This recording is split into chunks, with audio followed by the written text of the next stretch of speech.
Welcome to English with Anna. Hello, everyone. How are you today? I really hope you are doing well and feeling happy and relaxed. Today, we have a very interesting video.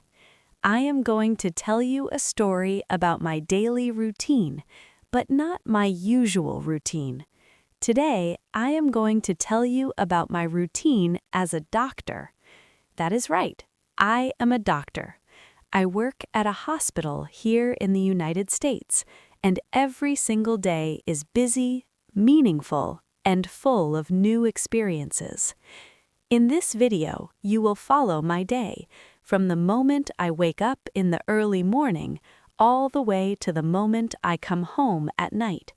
You will hear lots of useful English vocabulary, words and expressions that are used in hospitals, in the medical world, and in everyday conversations about health and work. Please do not worry. I will speak slowly and clearly, and I will explain everything carefully. So please relax and enjoy the story. But before we begin, I have a small question for you. Listen carefully during the video to find the answer. This will help you understand English more deeply. Today's question: how many patients does Anna see in one typical day at the hospital? The answer is somewhere inside the story. If you find it, please write your answer in the comments below. Even one sentence is wonderful. Writing in English is great practice, and it really does help you improve. Okay, are you ready? Let's begin. My alarm goes off at 5:30 in the morning. 5:30. I know, that is very, very early. Most people are still deeply asleep at 5:30, but for a doctor, early mornings are completely normal. Actually, they are necessary. I have to be at the hospital by 7, and I need enough time in the morning to get ready properly and take care of myself before a long, demanding day. So when the alarm rings, I do not press snooze. I never press snooze. I turn off the alarm, sit up in bed, and give myself about 30 seconds to just breathe. I close my eyes, take a few slow, deep breaths, and remind myself, today is another opportunity to help people. That thought honestly makes it easier to get up, even at 5:30 in the morning. After that, I get up and go straight to the kitchen to make coffee. Strong coffee. I need it. While the coffee is brewing, I go to the bathroom, wash my face, and brush my teeth. Then I come back to the kitchen, pour myself a cup, and stand by the window for a few quiet minutes. This is my favorite moment of the whole morning. The house is still dark and quiet. My coffee is hot and strong, and for just a few minutes, everything is peaceful. I really treasure that quiet time before the day begins. After my coffee, I eat a quick but nutritious breakfast. I usually have oatmeal with fruit or whole grain toast with eggs and avocado. I need energy for the morning ahead, so skipping breakfast is simply not an option for me. A doctor who has not eaten is not a very good doctor. After breakfast, I get dressed. I put on my white coat, which is the long white jacket that doctors wear over their clothes, and I clip my hospital ID badge to my front pocket. Then I pick up my bag, say goodbye to my cat, and I head out the door. I drive to the hospital. It takes about 20 minutes. During the drive, I usually listen to a medical podcast, a short audio program about new research or interesting patient cases. I like to keep learning. Medicine changes and develops all the time, and good doctors stay updated. Some mornings, I just listen to music instead. It depends on how I am feeling. If I have a particularly tough day ahead, sometimes I just need music and silence and the familiar road. I arrive at the hospital at around 7 o'clock. The hospital is a large, busy building. There are doctors, nurses, technicians, and many other staff members all moving quickly and purposefully through the hallways. There is always something happening. The moment I walk through those sliding glass doors, I feel a kind of shift in my mind. I go from Anna at home to Dr. Anna. I am in work mode. The first thing I do when I arrive is check in at the nurses' station. The nurses' station is the central desk in a hospital ward where nurses and doctors coordinate patient care.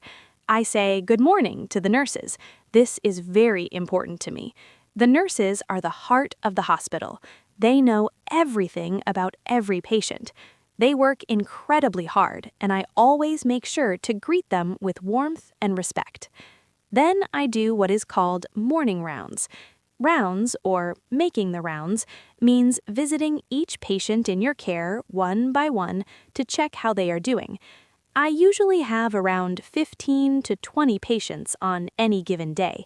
I walk from room to room with my clipboard and my pen, and I check in on each person. I ask them, "How are you feeling this morning? Did you sleep well? Do you have any pain? Is there anything bothering you?" I read their charts, the medical records that show their test results, their medicines, and their progress. Morning rounds take about 1.5 to 2 hours. It is a very important part of the day. This is where I make decisions about each patient's care. Should we change their medication?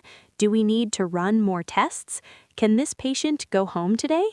These are serious decisions, and I take them very carefully. I always ask myself, what is the best thing for this specific person right now? Every patient is different. Every case is different. After rounds, I go to my office, a small, quiet room with a desk, a computer, a bookshelf full of medical textbooks, and one very important thing, a coffee machine. I sit down, review my schedule for the day, and begin seeing patients for scheduled appointments. These are patients who come in at a specific time to see me, not emergencies, but regular checkups and follow-up visits. I see about 10 to 12 scheduled patients in a typical morning. Each appointment is about 15 to 20 minutes long. I listen to the patient, examine them, which means I check their body carefully, listen to their heart and lungs with a stethoscope, check their blood pressure, look at their throat and eyes, and then I talk to them about my findings. I explain what I think is happening, I answer their questions, and I tell them what to do next.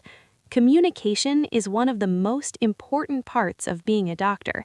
It does not matter how smart you are if you cannot explain things clearly to your patient in simple, calm language.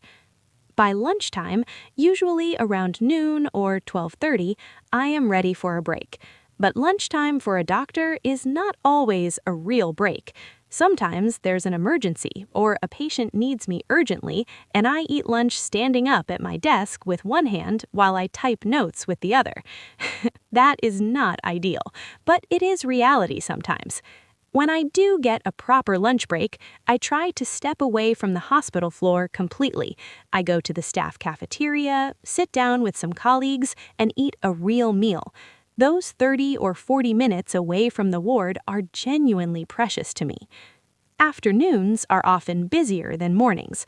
After lunch, I have more appointments, and I also spend time reviewing test results that come back from the laboratory. The laboratory, or lab, is where blood samples, urine samples, and other tests are analyzed. When results come back, I have to read them carefully and decide what they mean for each patient. Sometimes the results are normal and reassuring. Sometimes they show something unexpected that requires immediate attention. You learn very quickly as a doctor to stay calm and think clearly no matter what the results say. There are also days when I have to give patients difficult news. This is the hardest part of my job, by far. Telling someone that they are seriously ill, or that a treatment is not working, or that they will need major surgery, these conversations are never easy. I always take a moment before I enter the room to prepare myself. I sit with the patient, I look them in the eyes, I speak slowly and clearly, and I make sure they understand, and then I make sure they know they are not alone, that I am here for them, and that we will face this together. I believe that is one of the most important things a doctor can do. In the mid-afternoon, I often have team meetings. A team meeting at a hospital might include doctors, nurses, a social worker, a pharmacist, and other specialists. We discuss difficult patient cases together, share information, and make care plans as a group. I love these meetings. Medicine is a team effort. No one doctor knows everything. When we bring our different knowledge together, we find better solutions for our patients. I always learn something new in these meetings. By around 5 or 5:30, I begin wrapping up my day. I do final checks on my patients, make sure all my notes are written up properly in the hospital computer system, and hand over care to the evening doctor. This is called a handover. I walk through each patient's situation carefully with the evening doctor so they know exactly what to watch for overnight. A good handover can literally save a patient's life. Communication between shifts is critical. By 6 o'clock, I am usually walking out of the hospital. I always feel a complicated mix of emotions at this point. I feel tired, genuinely physically tired, because I have been on my feet for most of the day. I feel mentally drained too, because medicine requires constant focus and careful thinking all day long. But underneath all of that tiredness, I also feel something else, something that is hard to name exactly, a kind of quiet satisfaction, a sense that today, in some small or large way, I helped someone. That feeling never gets old, even after years of working as a doctor. It is the reason I chose this profession. I drive home listening to music, something calming and gentle, very different from the medical podcasts of the morning. I need to slowly leave the hospital behind and return to just being Anna again. By the time I pull into my parking space at home, I am already a little more relaxed. At home, the first thing I do is change out of my work clothes. This sounds like a small thing, but it is actually very important for my mental health. When I take off my white coat and put on comfortable clothes, I am also, in a way, taking off Dr. Anna and putting on just Anna. It is a signal to my brain. Work is done. Rest now. I wash my hands thoroughly. As a doctor, I wash my hands more times than I can count every day. And then I go to the kitchen to make dinner. I like to cook. After a busy day at the hospital, cooking actually helps me decompress. It gives me something calm and creative to focus on. I make simple meals mostly, pasta, soups, stir-fry, salads, nothing too complicated. I eat at the table, slowly, without my phone, just the food and the quiet. After dinner, I spend some time reading, sometimes medical journals, sometimes novels. I try to read something for pleasure every evening. It helps my mind fully shift away from work. Before bed, I do a very short evening routine. I write a few notes in my journal, what went well today, what I am grateful for, and one thing I want to do better tomorrow. Then I wash my face, make a cup of chamomile tea, and read for about 20 minutes in bed. By 9:30 or 10 o'clock, I am asleep. My alarm will ring again at 5:30, and the whole beautiful, exhausting, meaningful cycle will begin again.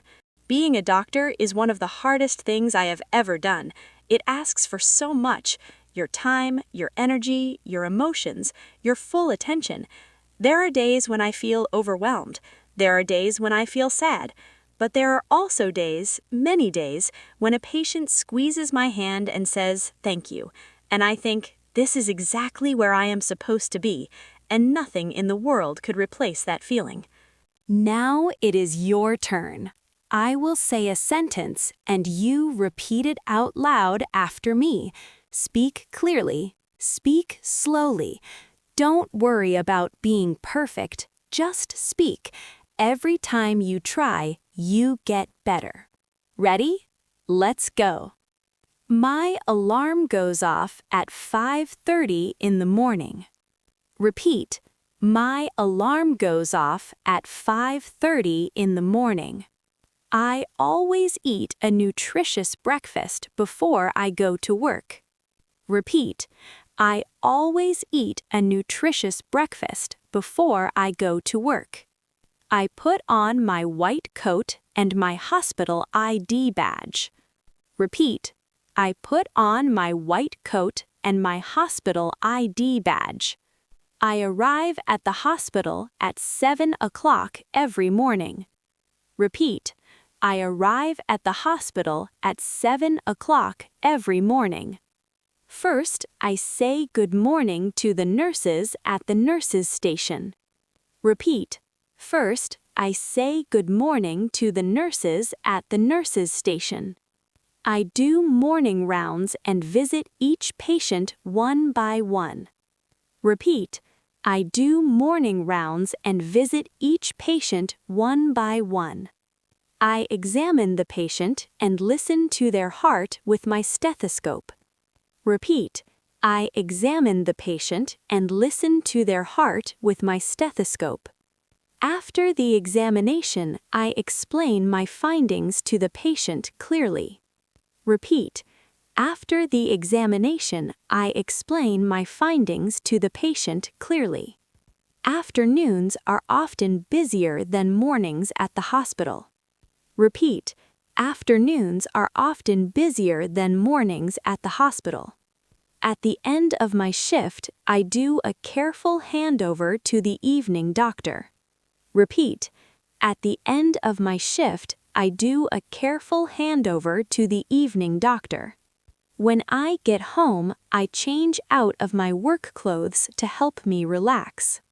Repeat, when I get home, I change out of my work clothes to help me relax. Cooking dinner helps me decompress after a long and demanding day.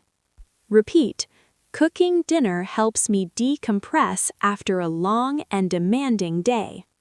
Being a doctor is hard, but helping people makes it all worth it. Repeat, being a doctor is hard, but helping people makes it all worth it. How was it?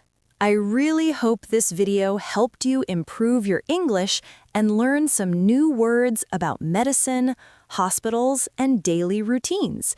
You did such a wonderful job today.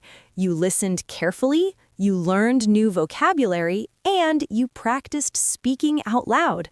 Every lesson like this brings you one step closer to real English confidence. Now, let me ask the question from the beginning one more time. How many patients does Anna see in one typical day at the hospital? Did you find the answer in the story? If you did, please write your answer in the comment section below. Even one simple sentence is perfect. By writing in English, you are practicing real output, and that makes a huge difference in your progress. On this channel, I share slow and easy English stories to help beginners build their listening and speaking confidence, one lesson at a time. If you enjoyed this video, please give it a like, subscribe to the channel, and share it with someone who is learning English. Your support means everything to me. All right, that is all for today. I hope to see you in the next video. Until then, keep listening, keep speaking, and keep believing in yourself. You are doing so much better than you think. See you next time. Bye.